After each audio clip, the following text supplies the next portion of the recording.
All right, good morning. Welcome. It's the Tuesday after Labor Day. Welcome back. Good morning. I'm Whitney Mendoza, Managing Partner with Liar Partners, and I have Chelsea Scomak with me this morning. She is partner with CWA, so we're going to talk about some finance things. She's also co-founder of Simply Level Up, which is just awesomeness in itself. Chelsea, welcome.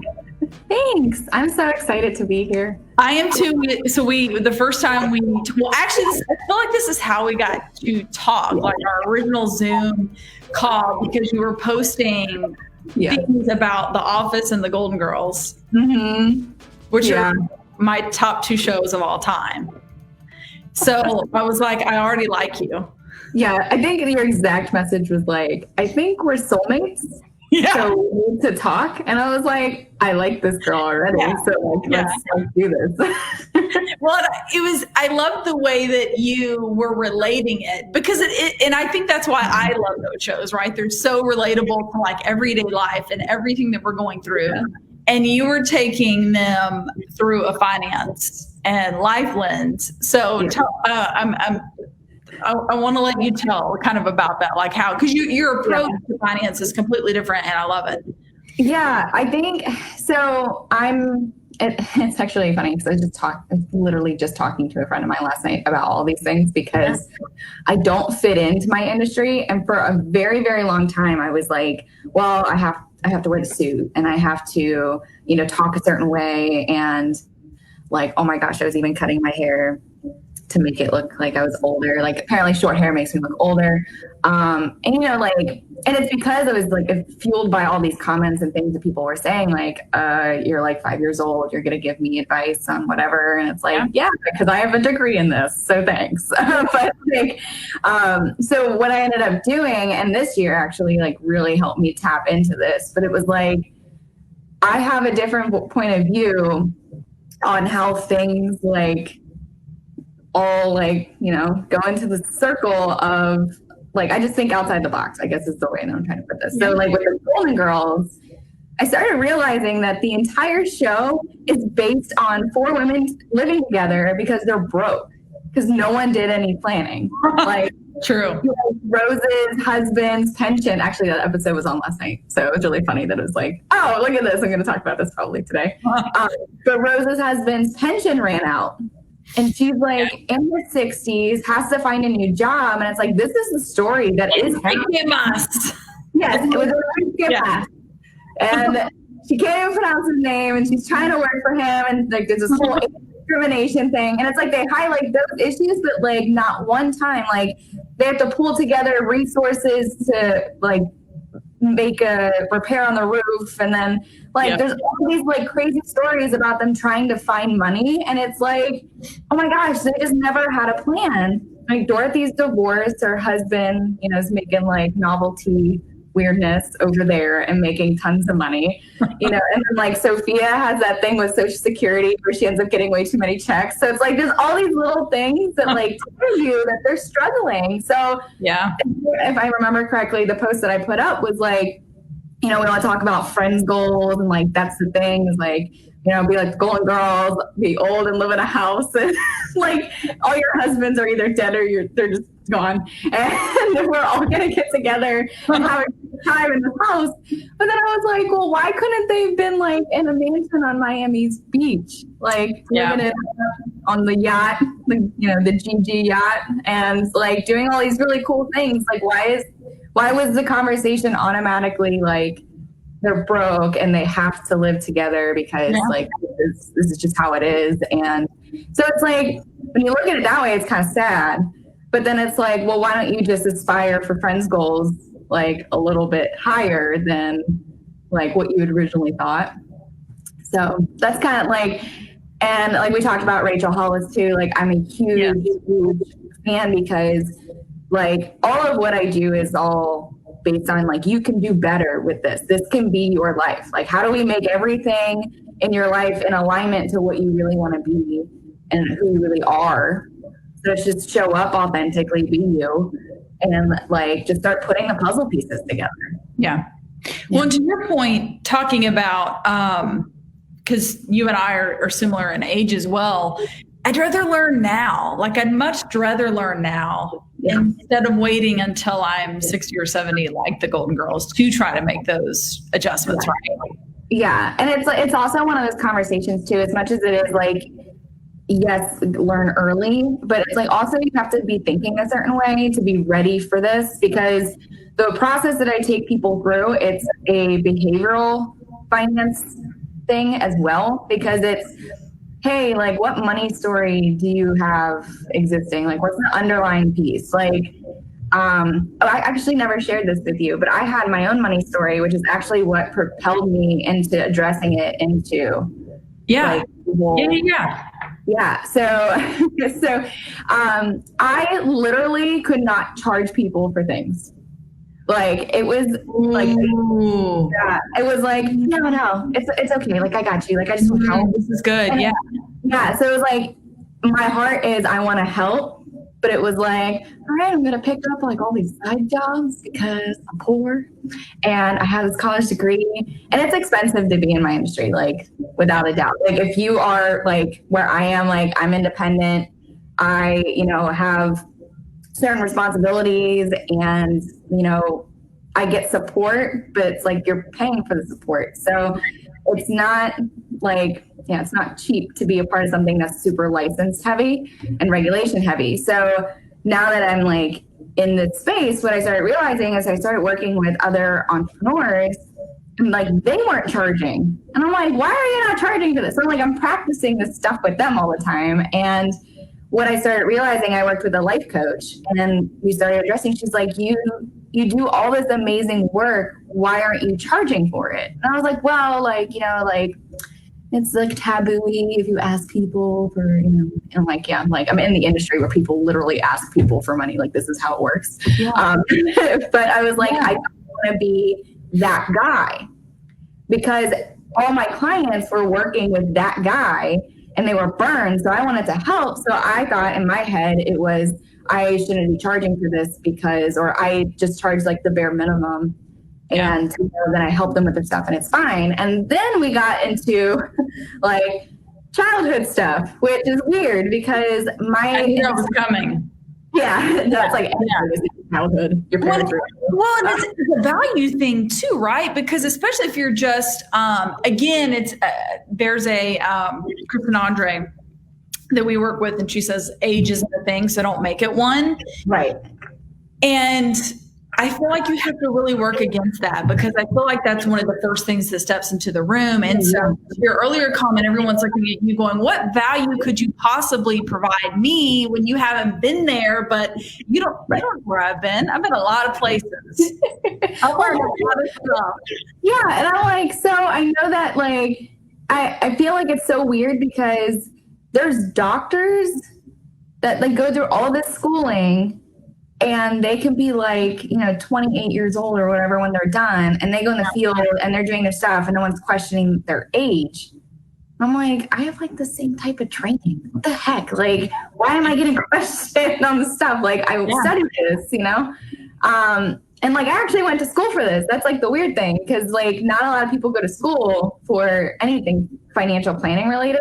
I just happened to be very lucky that there was even in my like college and a program.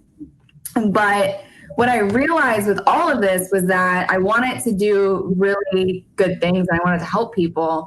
But like all of the not charging had nothing to do with being that guy. It had everything to do with my childhood. So, I was raised by business people. My dad owns a dry cleaning company. Literally my summers, like, you look back and you're like, it was so easy then. My summers were full of like odd jobs. Like, he helped me do like the lemonade stands, the coffee stands when we had like neighborhood garage sales. I was doing babysitting was short-lived. Babysat like it would be for me too. Yeah, no. And pet sitting was like my jam. Because it's like you go in, you walk them, you leave, but like babysitting was not my thing. I don't have patience. So because of that, I ended up cleaning shoes and handbags that were in fires for my dad's company, like all the summer. So like in 1 week's work, I would get paid like $1,000 because that's what the insurance checks would pay. And I was like, lit it up as like a 13-year-old. But like, Yeah. I was taught how to save. Like we would get the money and we would go to the bank and we'd make a CD and so I was never trained to not manage money well or get paid or anything like that. But what happened was my parents split up, and it was a very very intense 6 months. My parents got back together and then they broke up again. My dad was involved with somebody, and she pretty much had convinced him that all my brother and I wanted from him was money. So anytime I'd be like, hey, I want to hang out, it was this weird, I don't want to see you, all you want is money. And it's hard to talk about because him and I have such a better relationship now. And this stuff is this is 10 to 12 years ago that this whole thing happened. But I didn't realize that it planted the seed of, if I'm asking if I love you and I want to help you or I want to be around you, that you're automatically going to think that I want money from you. And then because I entered an industry that's all about that, that's all the statement of that, I thought that people thought that I was going to do this weird back end thing. Yep. And try to get them to give me money that they didn't want to give me, and that they wouldn't love me if I asked. So it was this weird thing that just ended up translating exactly into how I was doing my business. And when I had this wake up call, I was like, oh, so that makes sense. I wrote out a letter. I did all this mindset work around it. And there's money stories show up and all these different things, but that was the biggest one. And that's the one that really helped me understand well, I'm not actually helping anybody as much as I could be if I was charging. Because there is something psychologically that happens when you are paying for something, where you have a stronger commitment to what you're paying for. So I ended up charging. And then what I realized, this year was that I wanted to revamp the program and make it a full-blown Clarity Mastermind program individually with each client. So, we changed the pricing again. It's a completely different package. And I mean, honestly, if I didn't address that, I'd probably still be playing the same story. And the weirdest part is that you don't even know that story's happening until you actually are called out to it and you do the work. So my favorite thing to say is I save marriages. Because, a husband could have a background thinking well, my family spends money because, you only live once or whatever, YOLO. And we're gonna, this is how I do things. And the wife could be we hoard over here. So then you enter a marriage with two different money stories and you're always fighting about money. And you think, oh, well, that person's being selfish or whatever, but you never address the fact that there's two different money stories. Yeah. So it's the first thing is, understanding them and then figuring out how you can work them together. So it's so weird how that's basically the basis of everything. And it's until that's addressed, it doesn't matter what roadmap what someone tells you to do, it's always going to collapse if you don't understand how you operate. So that's why I'm super, super passionate about how I do things and why, and that's honestly, that's too why these posts are becoming very popular, because I don't think normally. So it doesn't come out in my work either. Yeah. But yeah, and two, it's fun. Finance is just a dark topic for a lot of people. So it's we can make it the Golden Girls. No, I love it. That's so good. Where are you again? I need to come to Florida. It's a virtual. I'm in Fort Myers. I moved down here 3 years ago. Nice. And okay. It's crazy to think it's actually been, it's September, right? I don't even know what what month it is anymore. Are we in 2023 yet? Yeah, right. It could be 4 years ahead and I wouldn't know right now. Well, that's interesting though, because, thinking about that. And then also we've kind of talked about COVID a little bit and making that pivot, because now I'm thinking of that couple that you just described And they're home. Well, and let's pretend, not that this is, a true story or anything, or typically happens this way, but let's pretend the gentleman is the one that's doing all the spending and the wife is the one that we need to save. Mm-hmm. Fast forward to now, right? That's normally how it works. But now you have COVID. Oh, yeah.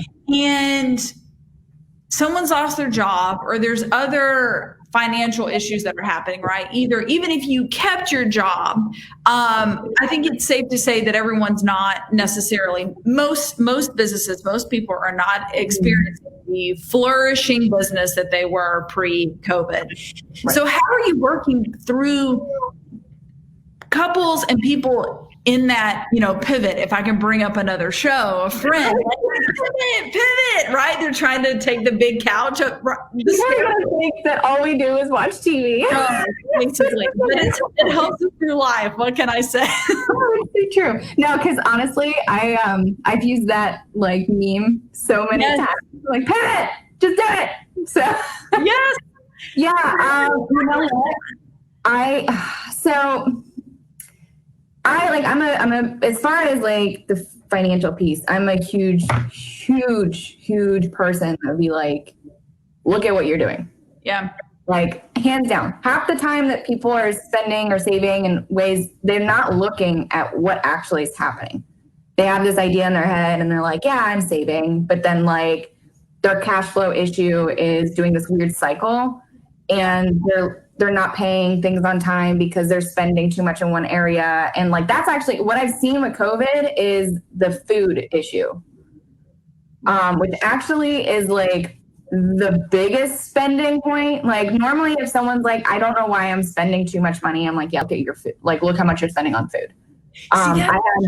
Because I feel like that's the credit card issue, right? Is you're just and you're not seeing it, and so you're not thinking about it, and everything's automated. So just anyway, sorry, go. So yeah, the credit card thing, and then as far as, and that's what makes it hard to track, because you basically, it double counts it. So if you're using things like Mint.com or YNAB or whatever, if you link everything, it's going to double count it, because you're paying a credit card bill and you're putting stuff on a credit card that's not real yet. Wow. So it's hard to see. So what you really need to do is have a system in place that helps you see what is actually being spent on food and then what's credit card. So, and that's all in the weeds. But basically with the pivoting conversation, honestly, that's been I thought my word was going to be focus and millionaire. Pivot was literally the word. And it's because what I realized was that the way I was doing business was actually I started to get momentum, and then I looked at everything when it screeching halt, and I was oh, this is going to be so bad when I build it. It's not stable.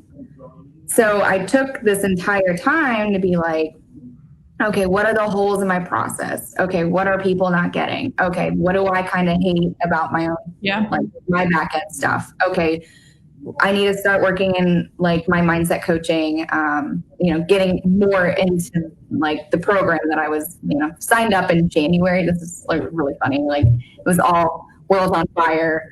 Thank God I'm in a coaching program. But it's about taking a look at everything, and it's not just about the numbers. It's about how you do things, what systems are in place, how can you make it stronger. The last 6 months have been automation city. Yep.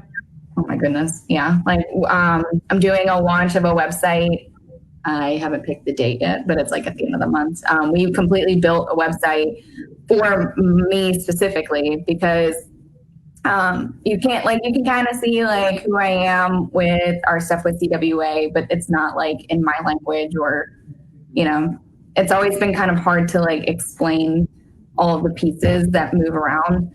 So I wanted a place where someone could be okay, what about who's Chelsea? What does she offer specifically for her practice? So that's what we built. And I love that too, because I feel sometimes we get scared, right? you hear finance and all these words and people using these terms, and then you just kind of get like a horse with the shades, right? You're like, if I just don't look, everything will be okay. I'm not going to worry. That's exactly it. And then people have their horror stories and they share their horror stories. And then it's like, who do you actually go to? And so like I've worked on like title changing because I've been doing so much market research, which is hilarious because everybody associates financial advisor with investments. So they don't want to go see one until they think they're ready. And then I'm like, okay, well, I can't call myself a financial advisor then. So then I had to change my title to lifestyle financial planner. So it showed that it was like a coaching relationship too. Yep. It's just really funny, like this whole, like how people think about things. But it's like pivoting really, like, honestly, it's not about just the action. It's about thinking about like, what is it that you want? And is what you're currently doing going to get you there? Like March, I had this whole like, maybe it was April, like all the months are blending together. Yes. But I did so much in-person networking because I'm a relationship person. Like I love connecting people. I love building relationships. I love walking into places and people are like, Chelsea's here. Like it's just a fun little like ego boost.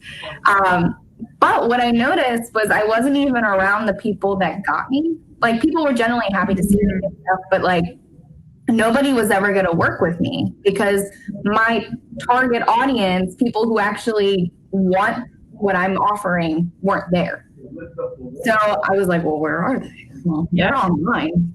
That's where they are. Yeah. And so that's what I just did this entire like past 6 months. The website, you know, we're building automation. I'm changing how I talk, like, because before it was like very like I'm somebody else. I would do finance, and you know, it was just I wasn't showing up authentically because it was scary. I thought, you know, somebody was going to be like, she's an advisor, like, you know, stuff like that. So pivoting ended up being okay, where is it? Where am I at? Yeah. Where do I want to go? Who do I want to be? And how am I going to start showing up like that? And it's a work in progress. Like, you know, I have days where I want to like pull my hair out because, you know, we are still in a pandemic.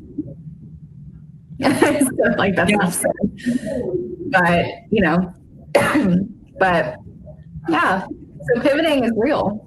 I appreciate that so much. You know, and it's true. I love your brand and how you represent yourself online because everything files into that, right? It's very much you, which is again is what really attracted me to you. I'm like, oh, this is totally different. She's taking this awesome approach, which you know, a lot of it's all through the lens you look through, right? Like you can look through the lens of, well, if I do this, these people aren't going to work with me, but if I do this, oh, these people are, and that's your people.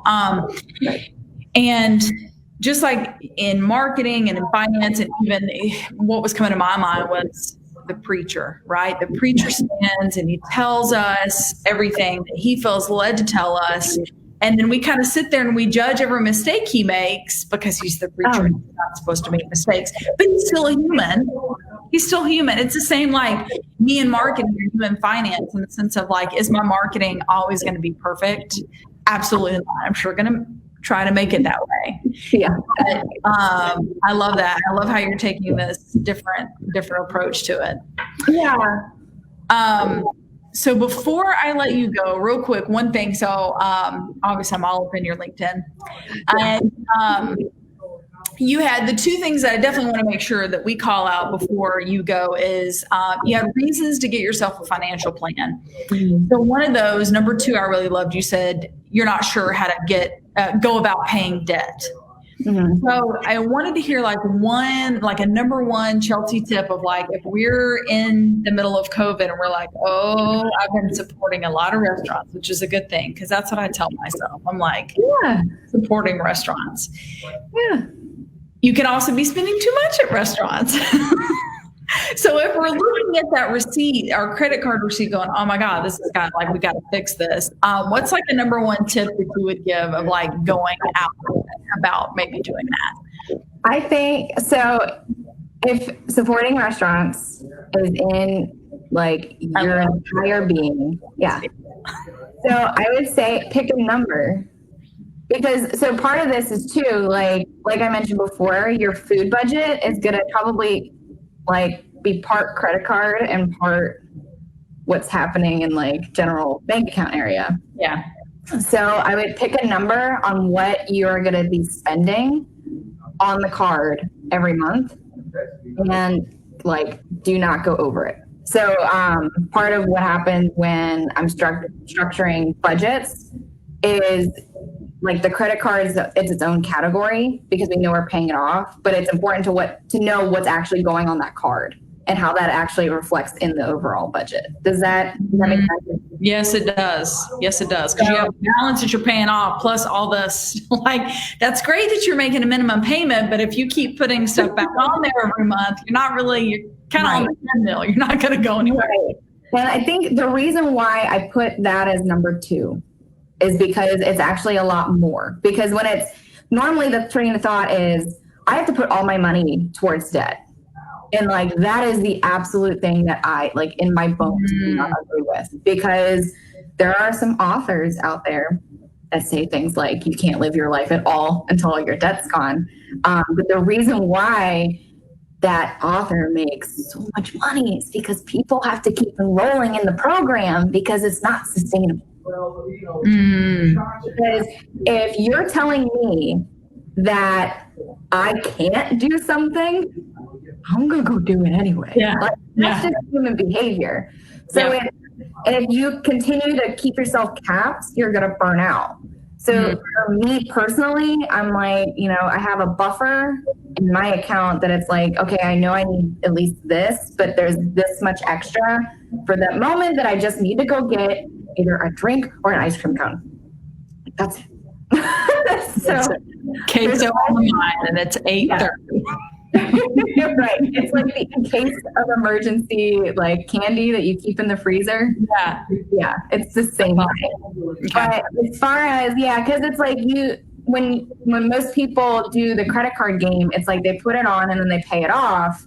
So what you realize is that the money that you spent, let's say on restaurants the month before is what you're paying now on top of the food spending. So it's just being aware of how much you're spending, is it in alignment to what it is that you believe in or you want, and then just making sure it's all in line. So that, because like you want to be able to save, you want to be able to, invest in other things like your business, your investments, whatever it is that you want to invest in. You want to make sure you can still do all those things, but it's about being in control of in command of your dollars and not letting it take charge of you, because that's where it gets all out of whack. And that's what happens when you avoid your numbers and all of that. Yeah. Well, the key there is make a plan, which is you have to have a financial plan, but then you also have to have your plan. And that's where I love, this is a very smooth segue. Simply level up, because you have a planner, and I love a good planner. I love to write it down. Do you need to go get it? No, it's okay. Are you sure? I can put up our graphic and we can be like 5-second break while Chelsea gets her. I'll come back and I'll be like all out of breath, and you don't want that. You don't want that. Well, tell us about it and how it's different, because I know you and I talked about it in kind of like our one-on-one Zoom, but I was like, yes, this is amazing. Yeah, so it's really funny because that company actually launched literally like 2 days before the entire country decided to like shut down and have a vacay. So I was like, oh, it's great, pivot. So my business partner and I, we have been doing all of this with other people's planners forever. Like I have like a wall of shame of all the planners that I've used over the past 3 years. And we become like addicts. And what we realized more of is we were starting to feel shame with these planners we were using, was because, they all have systems of their own, but like they're all super complicated. Yeah. It's like, hey, by the way, every morning you're supposed to write out all this stuff. And then, every night you also have to come back. And then like before you knew, like the end of the week, you're like, well, I failed at my planner too. Like, let's just chalk it up to the week. Like, so we wanted to build a platform that was all about leveling up simply. So simply level up. So play on words. So because of that, what we ended up doing is we created our own planner. Right now it's available as a digital. We're going to actually open it up for their quarterly planners. So we do everything on a quarterly basis. Yeah. And it's attached to an accountability group. Because what we realize is that you could really accomplish all that you wanted to accomplish for a year in the last quarter of the year. Really, like it only takes 3 months to actually accomplish something. Wow. And it's about being held accountable. It's about having a system and keeping it in front of you. We really are into the daily planner piece, which apparently like most of these planners have gotten rid of. Like, you know, the block for the day, like just doesn't do it for me. Yep. So our planners have each day written out in a full schedule from like 6 to 8. And we have like a weekly recap. It's 3 questions. It's super easy. And then we also have a brain dump and things that you're focusing on every week, every day, every month, and then every quarter. And we have it down just to 2 goals. You're picking a personal goal and a professional goal. And then you're just breaking it down into how you can accomplish it. And I mean, like we follow our system really like religiously because it's easy to, I mean, it's hard. It's hard to do the things that you said you're going to do, but it's easy to follow along. So the first quarter of this year, I tripled my production of all of last year doing our method. And it's just, it gets you focused on the thing that matters to you the most in that quarter. So our planner, like we print our planner at a local printer. We're still looking for, so if anybody has a printer that's reliable, because we can't find them. Okay, sounds good. Yeah. We like to do a mass production and send out planners, but we've just been, we've been pivoting. We've been like, okay, how can we show up? So for quarter 4 is like a pregame. We're doing a launch party. That's going to be all about redefining 2020 and how to crush everything that you wanted in the last quarter because it ain't over yet. And I was like, if I see one more of those memes that talks about like, I planned it was a waste. Yeah. What have you been doing all year? Exactly. Yeah. I love that. Well, it's true. I mean, quarantine didn't shut down your mind. So no. I love it. Yeah, so we're having a great time. It's fun. Like, her and I, we just bounce so well off of each other. And like, I'm like we actually, I think you'll appreciate this. So I was like, so I'm like the Rachel and you're the Dave. So like, I'm like, I have an idea and like, let's see how we can work this in here. And she's like, well, do you want to tell me? Are you there yet? I love it. Yeah. If people want to learn more about that or work with you, Chelsea, get that restaurant spending under wraps and get out of debt and just make the plan so that, when the next fill in the blank, COVID, whatever happens, they're better prepared. How do they get in contact with you? Well, so I'm actually, it's funny. The website, like I said, is going to be launched. So there's just a coming soon page that's there. So the easiest way to get in contact with me is through Facebook, Messenger, or LinkedIn, DM. That's where it's streaming, right? Yes. Yes. Both places. There is a Facebook page for me. It's Chelsea Scomak, like my name on the bottom of the screen. And then it's Conte Wealth Advisors. You can follow the content there. But another way to reach out is through email. It's cscomak@contewealth.com. Awesome. Well, I knew this was going to be fun, and it certainly was. Thank you for joining me. Thank you for having me. This is so good. I'm going to hop a plane and come to Florida. Yeah, seriously, anytime. Although you might not want to, I don't know. People have like their stigmas about what's happening in Florida. I promise that people aren't doing stupid things. I'll stay apart. Bring my hand sanitizer. We'll be safe. Yeah, there you go. Thank you so much for joining me this morning. Thank you. And thank you all for joining us on The Jungle. Tune in tomorrow morning at 8 a.m. We'll have a new episode for you. See you then.